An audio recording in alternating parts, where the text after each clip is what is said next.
एक साथ आपको 150 प्रश्नों का पूरा निचोड़ लेकर आए हैं, जहां आपके प्रीवियस ईयर में पूछे गए इंपॉर्टेंट क्वेश्चंस रहेंगे, साथ ही साथ संभावित प्रश्न रहेंगे और अभी तक जितना भी एग्जाम हुए हैं लगभग इन्हीं से ज़्यादातर प्रश्नों का यह कंबाइंड किया गया है। यही प्रश्न पूछे जा रहे हैं, रिपीट होते हैं। तो चलिए सभी लोगों को ध्यानपूर्वक समझना है। अगर आपके कहीं न कहीं 8 से 10 नंबर अगर आपको पक्के करना है तो ये गोल्डन वीडियो है, गोल्डन अपॉर्चुनिटी है आप सभी के लिए। क्या आप सभी लोग तैयार हैं? तो चलिए शुरुआत करते हैं पहले प्रश्न की। ये मैराथन वीडियो है जो 150 क्वेश्चन पर ही आपके समाप्त होने वाली हो। बाकी सभी प्रैक्टिस सेट चल रहे हैं, जिसका आई बटन पे प्लेलिस्ट भी आप सभी लोगों को मिल जाएगा। तो चलिए शुरुआत करते हैं कि देश की प्राकृतिक पूंजी नेचुरल कैपिटल में सम्मिलित किए जाते हैं। तो देश की जो प्राकृतिक पूंजी होती है उसमें वन, जल और खनिज ये तीनों जो है सम्मिलित किए जाते हैं। यानी वन, जल जो खनिज होते हैं ये आपके प्राकृतिक पूंजी कहलाती है देश की। इसके बाद जो आपका दूसरा प्रश्न दिया कि वे संसाधन जो हमें प्रकृति द्वारा प्रदत्त होते हैं वे क्या कहलाते हैं। तो प्रकृति द्वारा जो प्रदत्त होते हैं वह प्राकृतिक पूंजी और सांस्कृतिक संसाधन कहलाते हैं।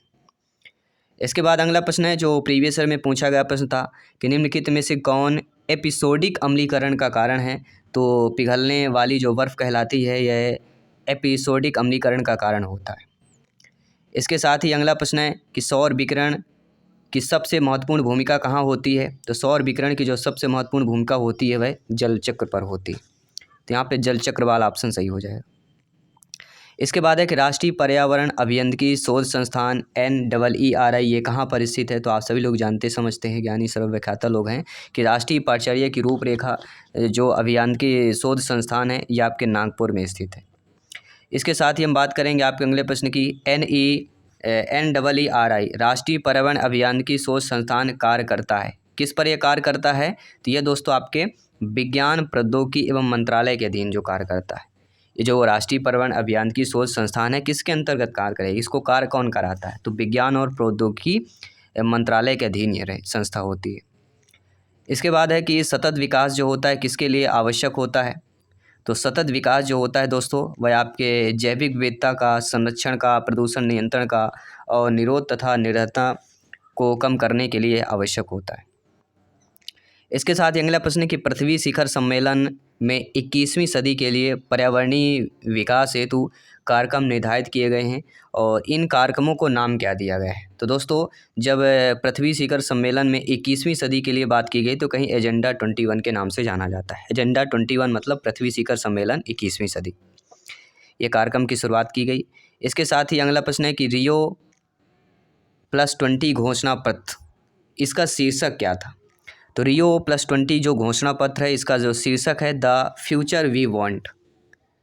क्या है, the future we want Rio+20 घोषणा पत्र का शीर्षक था, यानी टाइटल कह सकते हैं। अगला है पृथ्वी के चारों ओर गैसें के समूह को क्या कहते हैं। तो आप सभी लोग ग्रुप ऑफ जो गैसेज कहलाता है उसी को ही वायुमंडल कहते हैं। तो वायुमंडल क्या है, एक गैसों का ग्रुप ऑफ गैसेज। पृथ्वी के चारों ओर गैसों के समूह को ही वायुमंडल कहा जाता है। अगला प्रश्न जो प्रीवियस ईयर में आया हुआ प्रश्न था कि अपने प्राकृतिक परिवेश में वन्य जीवन के लिए कानूनी तौर पर आरक्षित क्षेत्र कौन सा कहलाता है। वह अभयारण्य कहलाता है, जो कानूनी तौर पर जो है आरक्षित होता है। संयुक्त राष्ट्र संघ UNO यूनाइटेड नेशन ऑर्गेनाइजेशन द्वारा पर्यावरण सतत विकास का पहला पृथ्वी शिखर सम्मेलन अर्थ जो सम्मिलित होता है वह आयोजित किया जाता है, किसके द्वारा किया जाता है। तो वर्ष 1992 में रियो डी जेनेरो ब्राज़ील में किया जाता है। संयुक्त राष्ट्र संघ की बात कर रहे हैं। अगला है nitrogen, oxygen, argon, carbon dioxide इत्यादि गैसें पाई जाती हैं, वायुमंडल में पाई जाती हैं और वायुमंडल के एटमॉस्फेयर एरिया में पाई जाती है, परत में पाई जाती है, जो एरिया इनका होता है।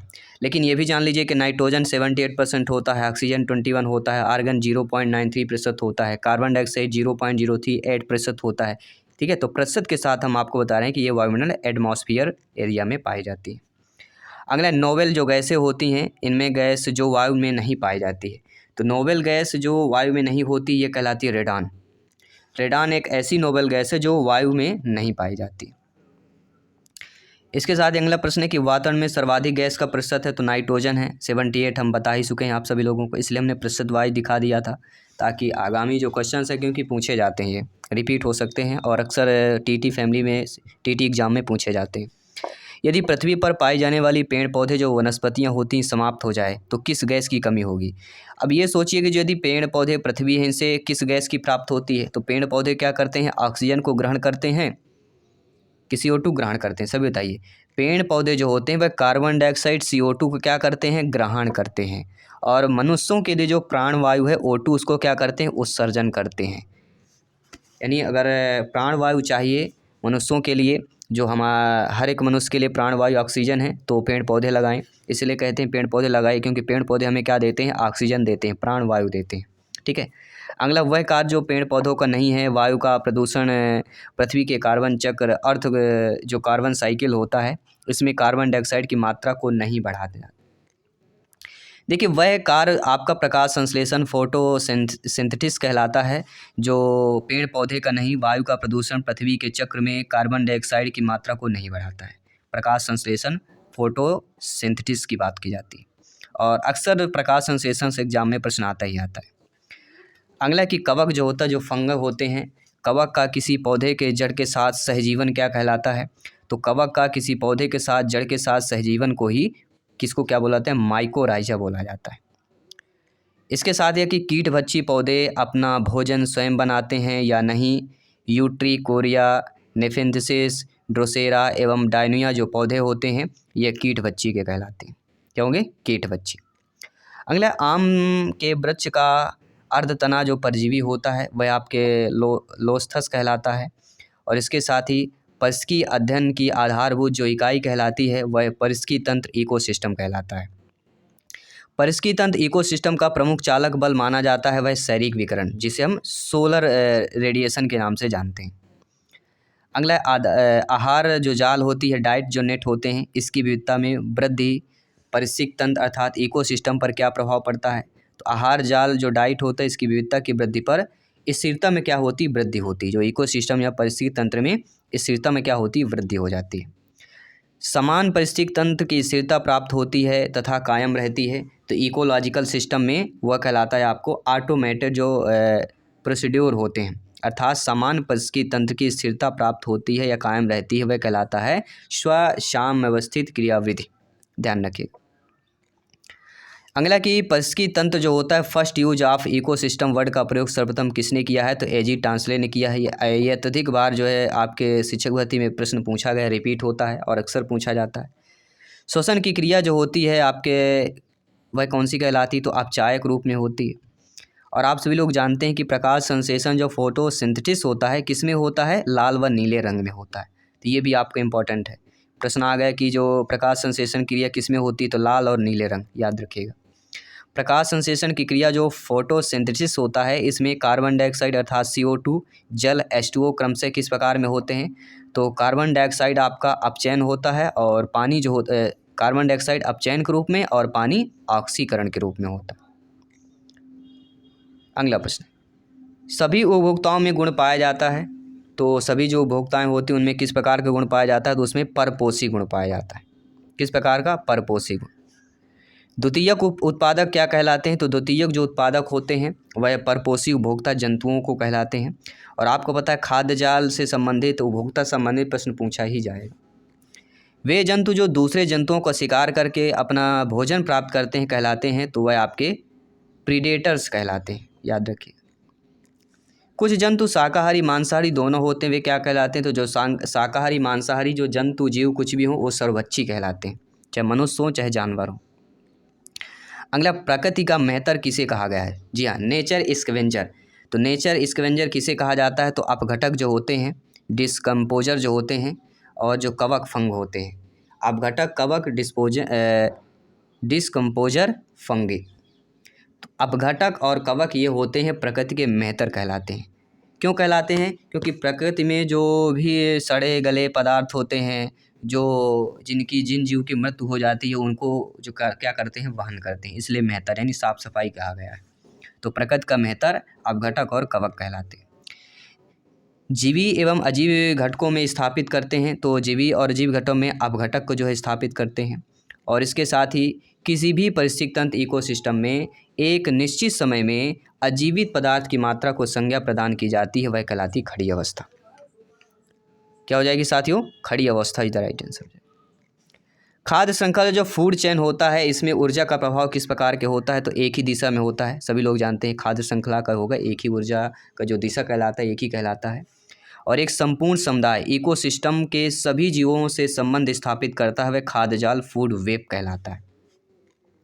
और अगला पर्यावरण संरक्षण अधिनियम जो पारित किया गया है, इन्वायरमेंट प्रोटेक्शन एक्ट, कब पारित किया गया था, तो यह पारित किया गया था 23 मई 1986 में पारित किया गया था। जी हाँ साथियों, पर्यावरण संरक्षण अधिनियम भारत के संसद द्वारा 1986 में पारित किया गया था।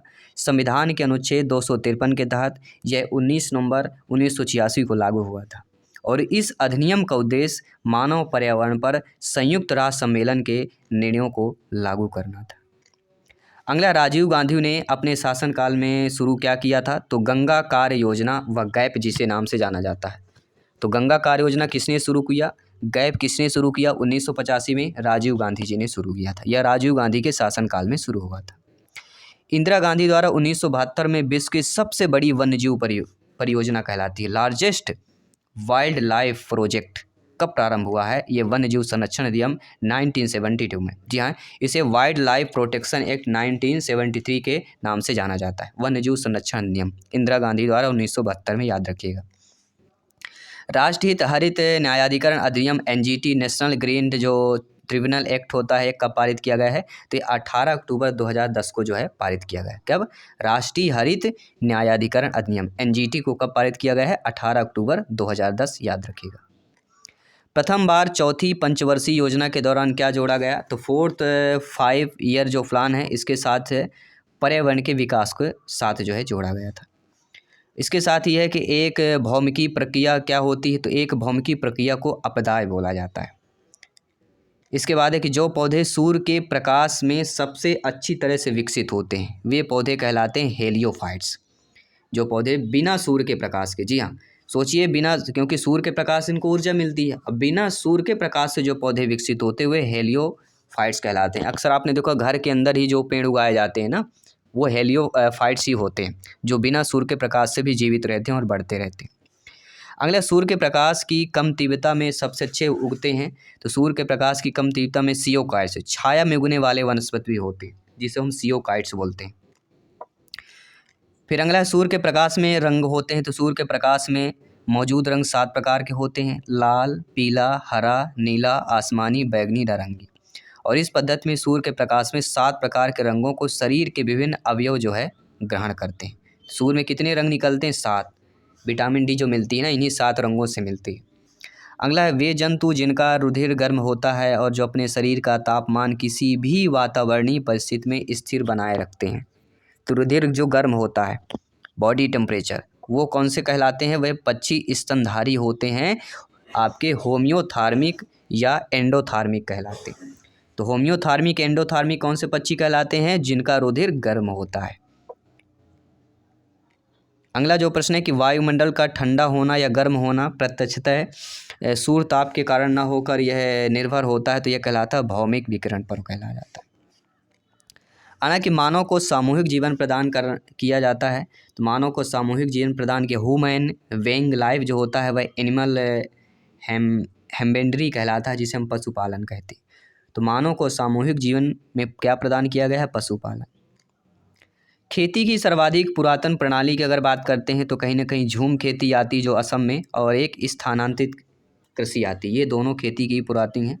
झूम खेती देखिए अक्सर आपके असम के इलाके में होती है, पहाड़ी इलाकों में होती है। तो झूम खेती से अक्सर C-TET में भी आता है और आपके इसमें भी आ सकता है, ये भी इसका चैप्टर ही है, खेती से संबंधित प्रश्न आएगा।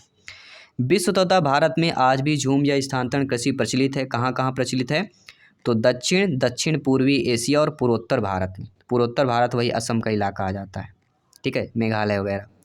अगला है कि मनुष्य के लिए सर्वाधिक कार्यक्षम तापमान तथा आर्द्रता कितनी होती है, तो मनुष्य के लिए सर्वाधिक कार्यक्षम तापमान की आर्द्रता 25 सेंटीग्रेड तापमान एवं 60% आर्द्रता होती है।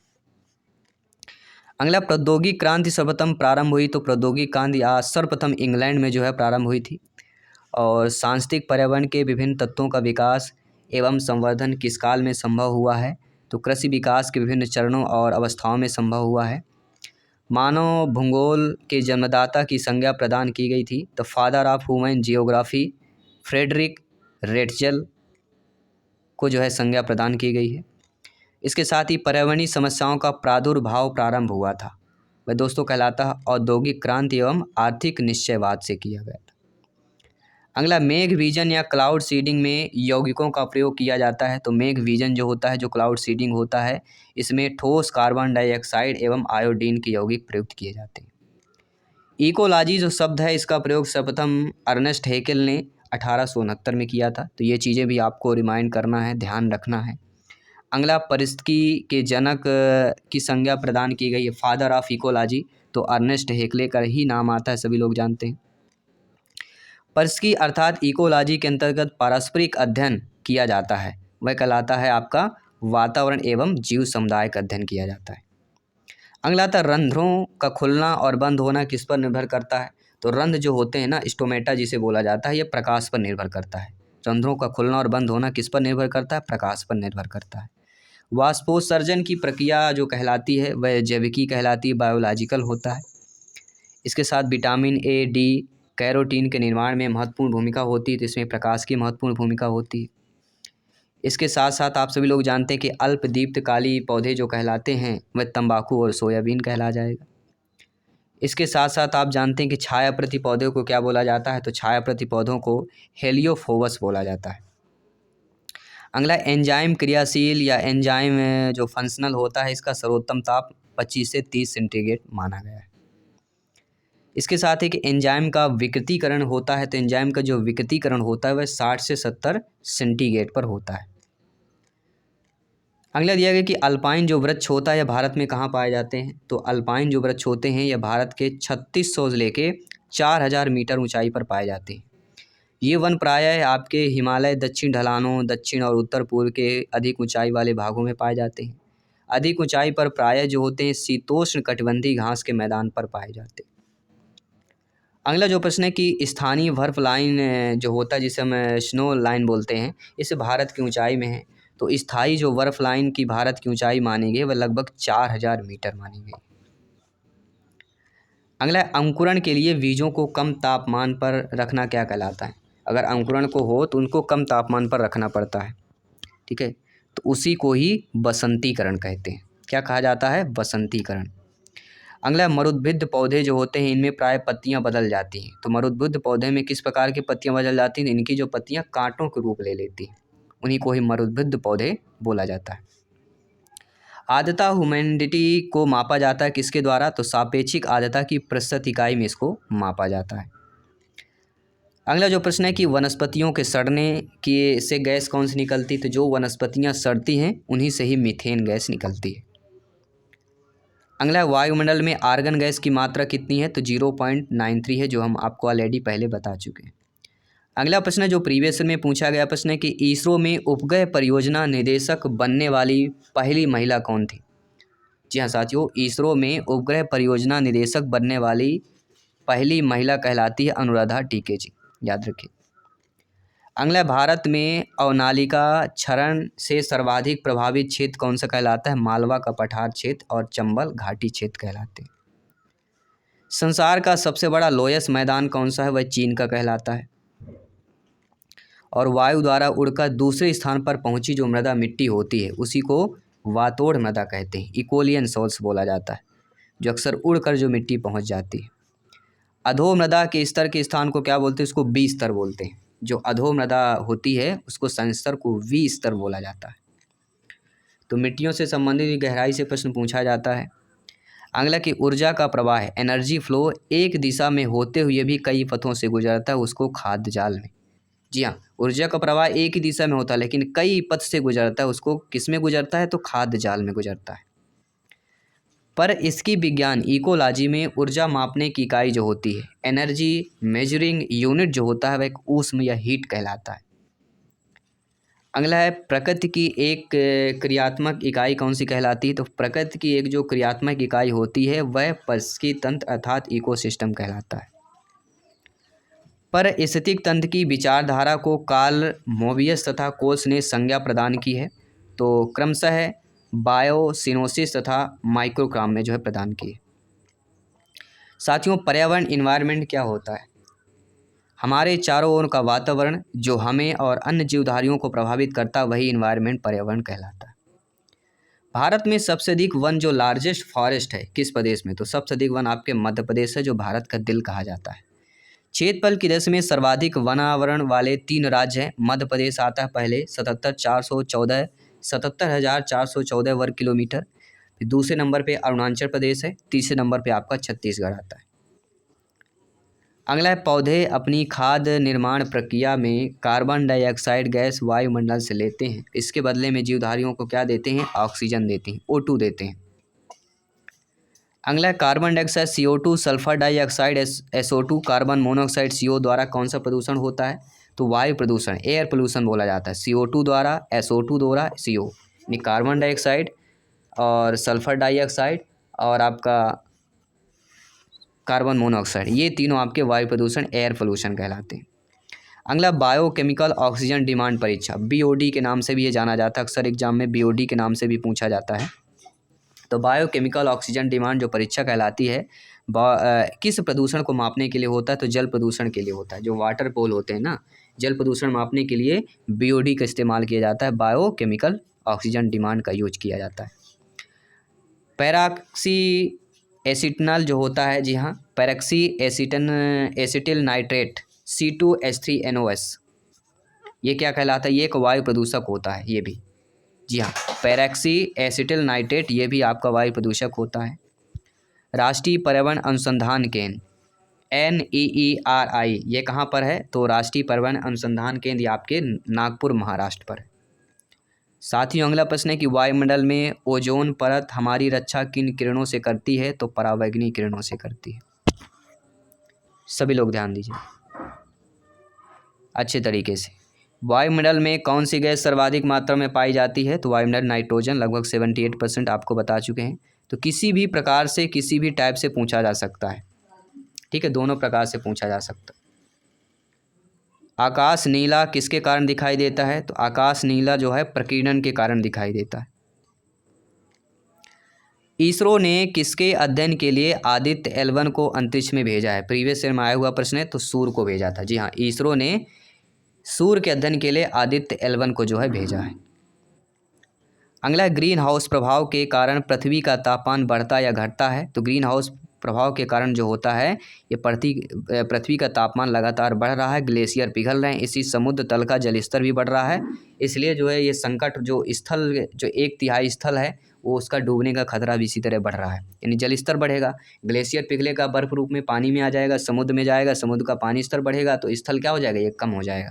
ठीक है, जो संकट का संदेश है, संकट की निशानी यहाँ पे देखने को मिल रही है। अगला, पर्यावरण का दुश्मन किस वृक्ष को कहा जाता है? तो सफ़ेदा या यूकेलिप्टिस को पर्यावरण का दुश्मन कहा जाता है।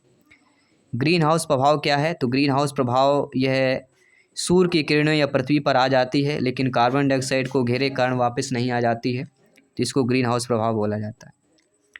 राष्ट्रीय वन नीति के अनुसार कितने प्रतिशत भूभाग पर वन होना अनिवार्य है? तो NEP नेशनल फॉरेस्ट पॉलिसी 1988 के अकॉर्डिंग 33% भूभाग पर वन होना अनिवार्य है। ग्रीन पीस क्या है दोस्तों? आपने सुना होगा, ग्रीन पीस पर्यावरण योजना होती है जिसे हम हरित शांति कनाडा अंतर्राष्ट्रीय पर्यावरण एक संगठन है। चिपको आंदोलन के पीछे मुख्य उद्देश्य किसका है? तो चिपको आंदोलन का मुख्य उद्देश्य वनों की सुरक्षा कहलाती है।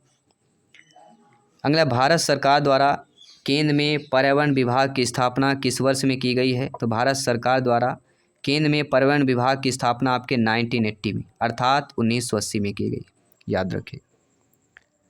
अगला प्रश्न है, संयुक्त राष्ट्र पर्यावरण कार्यक्रम UNEP का मुख्यालय कहाँ पर है? 5 जून सर में पूछा गया प्रश्न था कि किसकी अध्यक्षता में विद्वानों ने NCF 2005 तैयार किया है?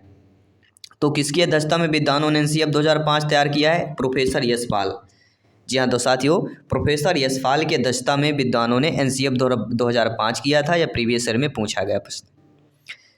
इसी के साथ ही आपका अगला प्रश्न जो है कि NCF 2005 का मुख्य सूत्र शिक्षा बिना बोझ के कब आए हुए विचार था? तो ये मैं बता देता हूँ, शिक्षा बिना बोझ के इस विचार से एक प्रश्न अवश्य पूछा जाएगा। तो NCF 2005 में मुख्य सूत्र शिक्षा बिना बोझ के कब से विचार आया हुआ था? तो 1993 में विचार आया था। कब आया था साथियों? 1993 में, याद रखिएगा, माइंड के मेमोरी में सेव कर लीजिएगा। अगला प्रश्न देखते हैं, एनसीएफ 2005 के अंतर्गत परीक्षा सुधारों में किसको सुधार को सुझाव किया गया है? जिनको पता हो वीडियो पॉज करके कमेंट कर सकते हैं और ध्यानपूर्वक प्रत्येक प्रश्न को अटेंड कीजिएगा। एनसीएफ 2005 के अंतर्गत परीक्षा सुधारों में किस सुधार को सुझाया गया है? तो एनसीएफ 2005 के अंतर्गत परीक्षा सुधारों में आपके सामूहिक कार्य मूल्यांकन को सुझाया गया है, सतत मूल्यांकन को, खुली पुस्तक परीक्षा मूल्यांकन की। इन 3 मूल्यांकन को जो आपके एनसीएफ 2005 के अंतर्गत परीक्षा सुधारों में सुधार को सुझाया गया है। अगला प्रश्न और भी इम्पोर्टेंट है, प्रीवियस ईयर में आया हुआ प्रश्न था कि एनसीएफ 2005 के अनुसार एकीकृत ईवीएस का अर्थ क्या होता है? ये प्रीवियस ईयर में प्रश्न पूछा गया है। तो एनसीएफ 2005 के अनुसार एकीकृत ईवीएस का अर्थ होता है ईवीएस को विज्ञान, सामाजिक विज्ञान और वास्तविक जीवन की घटनाओं और आयोजन से संबंधित अवधारणाओं के अध्यायों के संयोजन के रूप में पढ़ाने को ही एकीकृत ईवीएस माना गया है। तो एकीकृत ईवीएस से रिलेटेड अवश्य एग्जाम में आपके प्रश्न पूछे जाते हैं। अगला प्रश्न है, इस मंत्रालय की पहल पर एनसीएफ 2005 तैयार किया गया था। तो किस मंत्रालय के पहल पर एनसीएफ 2005 जो एनसीएफ 2005 तैयार किया गया है कोई एक मंत्रालय था। इस मंत्रालय ने पहल की तब ये जाके तैयार हुआ है और वह मंत्रालय कौन है? वह मंत्रालय है मानव संसाधन विकास मंत्रालय। तो मानव संसाधन विकास मंत्रालय के पहल के द्वारा ही एनसीएफ 2005 तैयार किया गया। तो ध्यानपूर्वक सभी लोग समझिएगा, हर एक क्वेश्चन इंपॉर्टेंट है यहाँ पे, क्योंकि 5 नंबर पक्का करना है तो 50 क्वेश्चन आपके लिए जानना बहुत जरूरी है। एनसीएफ 2005 में किन शिक्षण सूत्रों के अधिकतम प्रयोग का सुझाव दिया गया है? तो एनसीएफ 2005 में आपके ज्ञात से अज्ञात की ओर और मूर्त से अमूर्त की ओर इन शिक्षण सूत्रों के अधिक प्रयोग का सुझाव दिया। और अक्सर सभी लोगों को पता शिक्षण सूत्रों से अवश्य प्रश्न आते हैं, तो यहाँ से भी आपका 1 नंबर पक्का हो सकता है। ठीक है, अगला प्रश्न है कि एनसीएफ 2005 के अनुसार मार्गदर्शक सिद्धांत में निहितार्थ क्या होता है? तो एनसीएफ 2005 के अनुसार मार्गदर्शक सिद्धांत में जो निहितार्थ होता है वह होता है ज्ञान को स्कूल के बाहर के जीवन से जोड़ना, और अक्सर पूछा जाता है और पूछा भी गया कई बार। एनसीएफ 2005 का प्रमुख सूत्र क्या होता है? तो नेशनल करिकुलम 2005 का जो प्रमुख सूत्र होता है बिना भार के अधिगम, अर्थात लर्निंग विदाउट बर्डन, मतलब बिना भार के अधिगम को ही एनसीएफ 2005 का प्रमुख सूत्र है कि बिना भार के, मतलब भार नहीं होना चाहिए, सीखना तो भार हो, बिना भार के अधिगम किया जाए। एनसीएफ 2005 का प्रारंभ रविन्द्रनाथ टैगोर के किस निबंध से होती है? यानी एनसीएफ 2005 का प्रारंभ रविन्द्रनाथ टैगोर जी के निबंध से होती है, और वह रविन्द्रनाथ टैगोर जी के निबंध है सभ्यता और प्रगति। जी हाँ, रविन्द्रनाथ टैगोर जी के जो सभ्यता और प्रगति निबंध है उसी निबंध से जो है आपका एनसीएफ 2005 का प्रारंभ हुआ। अगला एनसीएफ 2005 के अध्याय विद्यालय एवं कक्षा का वातावरण में बताया गया है। क्या बताया गया है? एनसीएफ 2005 के अध्याय विद्यालय एवं कक्षा के वातावरण में ये बताया गया है कि वातावरण के भौतिक मनोवैज्ञानिक आयाम अधिगम को कैसे प्रभावित करते हैं, ये चीज़ें बताई गई। अगला प्रश्न है, राष्ट्रीय पाठ्यचर्या की रूपरेखा 2005 के अनुसार बच्चों के आकलन का तरीका क्या होता है? तो राष्ट्रीय पाठ्यचर्या की रूपरेखा 2005 के अनुसार बच्चों के आकलन का तरीका दैनिक गतिविधियाँ होती। क्या होती है? दैनिक गतिविधियाँ। अगला, सामाजिक अध्ययन शिक्षण का राष्ट्रीय पाठ्यक्रम कब बनाया गया है? आप सभी लोग जानते हैं सामाजिक अधिगम राष्ट्रीय पाठ्यक्रम कब बनाया गया है? 2005 में ही बनाया गया। पिछले हमने बताया था ना, 3 चीज़ें आपको बताई थी, इसलिए कहते हैं प्रत्येक प्रश्न को माइंड की मेमोरी में सेव कीजिए ताकि भूल ना पाएँ। अगला प्रश्न ये भी प्रीवियस ईयर में प्रश्न पूछा गया था कि राष्ट्रीय पाठ्यचर्या की रूपरेखा 2005 के अनुसार कक्षा में शिक्षक की भूमिका होनी चाहिए, यानी आपकी नियुक्त होगी, आप लोग अध्यापक अध्यापिका बनेंगे तो एनसीएफ 2005 के अनुसार एक शिक्षक की भूमिका होनी चाहिए, एक उत्प्रेरक के रूप में होनी चाहिए। आप बच्चों को उत्प्रेरक कर सकें कि क्यों पढ़ना चाहिए, उनको उत्प्रेरक बनाएं। अगला प्रश्न है, राष्ट्रीय पाठ्यचर्या की रूपरेखा एनसीएफ 2005 किस पर बल देती है? तो एनसीएफ 2005 शांति के लिए शिक्षा पर बल देती है, तो शांति के लिए शिक्षा। अगला एनसीएफ 2005 में क्या बताया गया है? सपनों के भारत को धरातल उतारने की युक्ति बताई गई। जी हाँ साथियों, एनसीएफ 2005 में बताया गया है सपनों के भारत को धरातल पर उतारने की युक्ति। अगला प्रश्न साथियों, एनसीएफ 2005 में किन शिक्षण सूत्रों के अधिकतम प्रयोग का सुझाव दिया गया है? एनसीईएफ 2005 में जिन शिक्षण सूत्रों के अधिकतम प्रयोग का सुझाव दिया गया है वह कहलाता है ज्ञात से अज्ञात की ओर और मूर्त से अमूर्त की ओर कहलाता है, ध्यान रखिएगा। अगला एनसीईएफ 2005 के अनुसार सीखना क्या होता है? भाई सीखना भी जरूरी है ना। तो एनसीईएफ 2005 के अनुसार जो सीखना होता है वह मानसिक विकास, शिल्प कला केंद्र और व्यवसायिक ज्ञान। अगर एग्जाम में व्यवसायिक ज्ञान आए, शिल्प कला केंद्र आए, मानसिक विकास आए तो एनसीईएफ 2005 के अनुसार ये सीखना होगा।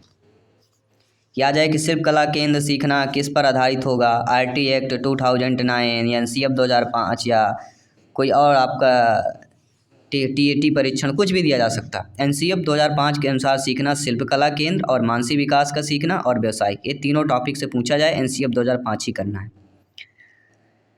अगला प्रश्न है एनसीईएफ 2005 में किस परीक्षा के संबंध में सुधार के लिए सुझाव दिए गए थे? तो कक्षा 10वीं की परीक्षा ऐच्छिक हो, ये आ सकता है। कक्षा 10वीं की परीक्षा ऐच्छिक हो, किसने सुझाव दिया है, किस समिति द्वारा सुझाव दिया गया है? तो कक्षा 10वीं की परीक्षा ऐच्छिक होनी चाहिए।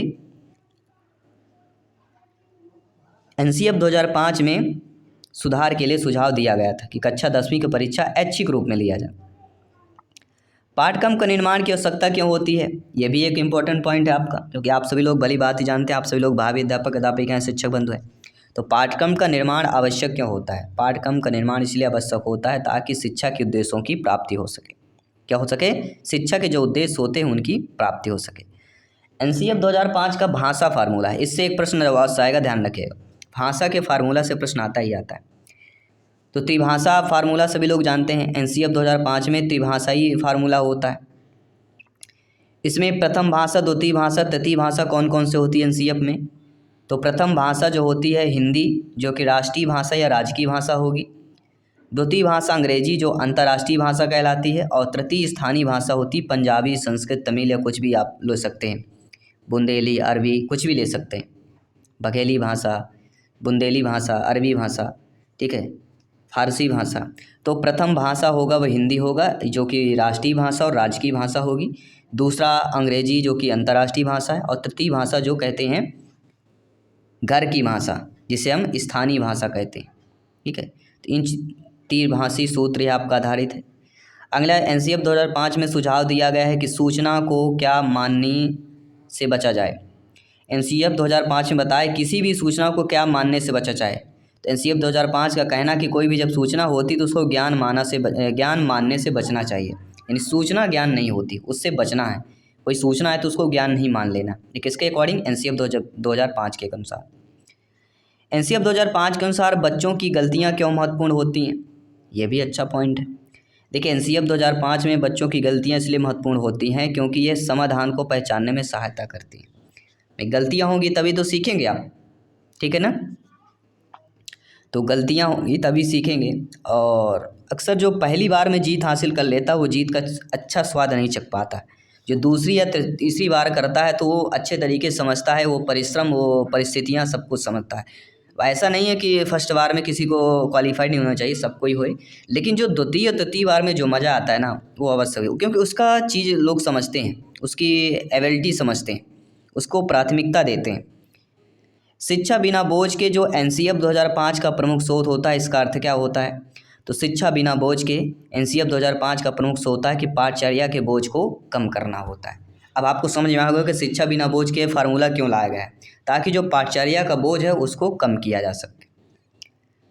इसके बाद जो अगला प्रश्न है,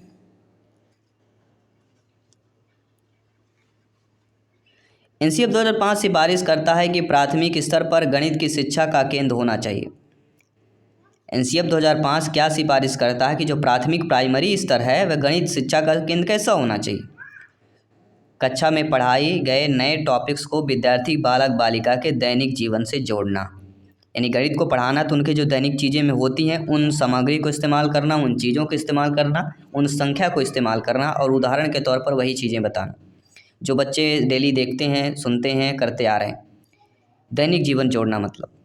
अगला एनसीईएफ 2005 में गणित शिक्षण के बारे में बताया गया है कि गणित शिक्षण महत्वाकांक्षी, सुगमता और महत्वपूर्ण होना चाहिए।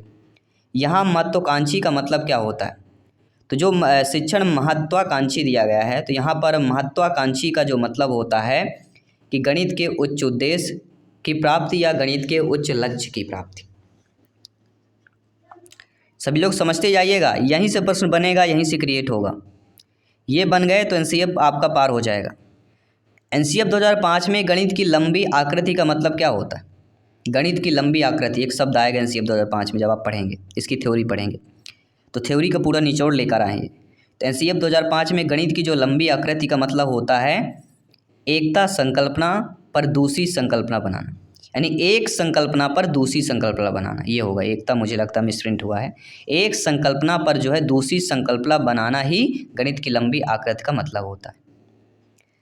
एनसीएफ 2005 किस पर बल देती है? तो सभी लोग जानते हैं, कई बार रिपीट हुआ है, लगभग हर शिक्षक भर्ती में पूछा जा चुका है कि एनसीएफ 2005 करके सीखने पर बल देती है, इसलिए हम भी करते हैं। आप करके दिखाइए, लोगों की बातों पे मत आइए, आप करके दिखा दीजिए, लोगों की बात अपने आप चुप हो जाएगी, शांत हो जाएंगे। एनसीएफ 2005 में कला शिक्षा को विद्यालय में जोड़ने का उद्देश्य क्या होता है? अब देखिए, एनसीएफ 2005 में कला शिक्षा को भी सम्मानित, कला शिक्षा के बारे में बताया गया, विचार किया गया। इसको विद्यालय में जोड़ने का उद्देश्य क्या था कला शिक्षा को? इसलिए ताकि सांस्कृतिक विरासत की प्रशंसा करना एवं छात्रों के व्यक्तित्व और मानसिक स्वास्थ्य को विकसित करना था। एनसीएफ 2005 में कला शिक्षा को विद्यालय जोड़ने का उद्देश्य है कि सांस्कृतिक जो विरासत है उसकी प्रशंसा करें, साथ ही साथ छात्रों बालक बालिका के व्यक्तित्व मानसिक स्वास्थ्य को भी विकसित करना है। अगला कि एनसीएफ 2005 में गुणवत्ता आयाम शीर्षक के अंतर्गत महत्व दिया गया है। क्या महत्व दिया गया है? एनसीएफ 2005 में आपके गुणवत्ता आयाम शीर्षक के अंतर्गत बालकों के लिए संरचित अनुभव और पाठ्यक्रम सुधार का महत्व दिया गया है। क्या दिया गया है? बालकों के लिए संरचित अनुभव और पाठ्यक्रम सुधार का ध्यान रखिएगा। अगला प्रश्न और भी आपको इम्पोर्टेंट हो जाता है। क्यों इम्पोर्टेंट हो जाता है, आइए जानते समझते हैं, आपका फीडबैक करते हैं। एनसीएफ 2005 में सामाजिक अध्ययन में कौन से मुद्दों को शामिल करने की अनुशंसा की गई? एनसीएफ 2005 में सोशल साइंस में जिन मुद्दों में शामिल करने की अनुशंसा की गई है, सभी स्तर के बालक बालिका विद्यार्थी छात्र छात्राएं लैंगिक एवं स्वास्थ्य संबंधी मुद्दों को अनुशंसा की गई, सामाजिक अध्ययन। अगला, एनसीएफ 2005 की 5 मार्गदर्शक सिद्धांत कौन कौन से? जी हाँ, एनसीएफ 2005 के, अब पूछ लिया जाए यहाँ पे कि एनसीएफ 2005 के मार्गदर्शक सिद्धांत कितने हैं या कौन कौन है, इनमें से कौन मार्गदर्शक सिद्धांत हैं या इनमें से कौन मार्गदर्शक सिद्धांत नहीं है, कई प्रकार से बन सकते हैं। तो एनसीएफ 2005 के 5 जो मार्गदर्शक सिद्धांत हैं वह आपका है ज्ञान को विद्यालय के बाहरी जीवन से जोड़ना, पढ़ाई रटन प्रणाली से मुक्त होना, यानी रटने की प्रणाली से मुक्त होना, समझने पर आना, पाठचर्या का इस तरह का समर्थन होगी कि वह बच्चों के चहुमुखी विकास मुहैया कराए। इसके साथ साथ परीक्षा को अपेक्षाकृत अधिक लचीला बनाना और कक्षा के गतिविधियों से जोड़ना। और 5वां है एक ऐसी अधिभावी पहचान का विकास जिससे प्रजातांत्रिक राज्य व्यवस्था के अंतर्गत राष्ट्रीय चिंताएं समाहित हो। तो ये 5 मार्गदर्शक सिद्धांत है एनसीएफ 2005 के, याद रखिएगा। अगला जो प्रश्न दिया गया है कि राष्ट्रीय परिचर्या की रूपरेखा 2005 के अनुसार बच्चों की प्राथमिक स्तर पर भाषा का माध्यम कैसा होना चाहिए? तो मैं कई बार बता चुका हूं कि प्राथमिक भाषा में बच्चा जो घर की भाषा होती वही भाषा को प्रमुखता दी जाना चाहिए, क्योंकि बच्चों को सिखाना है तो कहीं ना कहीं उसी की भाषा में सिखाना पड़ेगा, फिर धीरे धीरे बच्चा अपने आप समझ जाता है जैसे बड़ा होता है। यानी राष्ट्रीय परिचर्या की रूपरेखा 2005 के अनुसार प्राथमिक स्तर पर भाषा का माध्यम मातृभाषा होना चाहिए, घर की भाषा होनी चाहिए। अगला प्रश्न, या क्षेत्रीय भाषा होनी चाहिए। अगला है राष्ट्रीय परिचर्या की रूपरेखा 2005 के अनुसार कक्षा में एक शिक्षक की भूमिका कैसी होनी चाहिए? अब आप खुद स्वयं बताइए, खुद आपको बताना है कि एक शिक्षक की भूमिका कैसी होनी चाहिए। शायद ये क्वेश्चन रिपीट हुआ है, ये क्वेश्चन हम कर चुके हैं, क्योंकि ये क्वेश्चन प्रीवियस ईयर में आया हुआ क्वेश्चन है, इसलिए बताया जा रहा है कि क्योंकि पिछले ही पेपर में आया हुआ प्रस्ताव रिपीट हो सकता है। तो एक उत्प्रेरक के रूप में शिक्षक की भूमिका होनी चाहिए, ठीक है।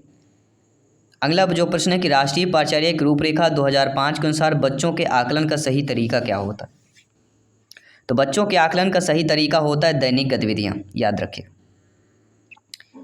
इसके बाद अगला कि कला विषय को स्कूली शिक्षा के किस स्तर पर शामिल किए जाने पर बल देना चाहिए? अब सोचिए आप, अगर कला विषय को स्कूली शिक्षा के स्तर पर शामिल किया जाना है तो किस पर बल देंगे? प्राथमिक स्तर, पूर्व प्राथमिक स्तर और उच्च प्राथमिक स्तर।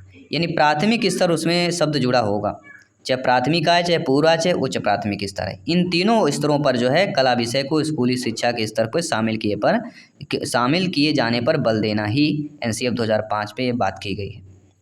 अगला, भीड़ भाड़ वाली कक्षाओं में किस अध्यापन की बात करनी जो है निरर्थक होती है।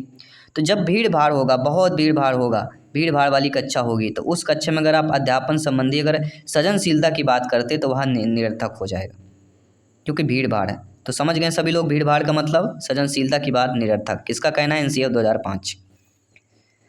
राष्ट्रीय पाठचर्या की रूपरेखा 2005 किस सूझ के आधार पर पाठचर्या के बोझ को कम करने पर बल देते हैं?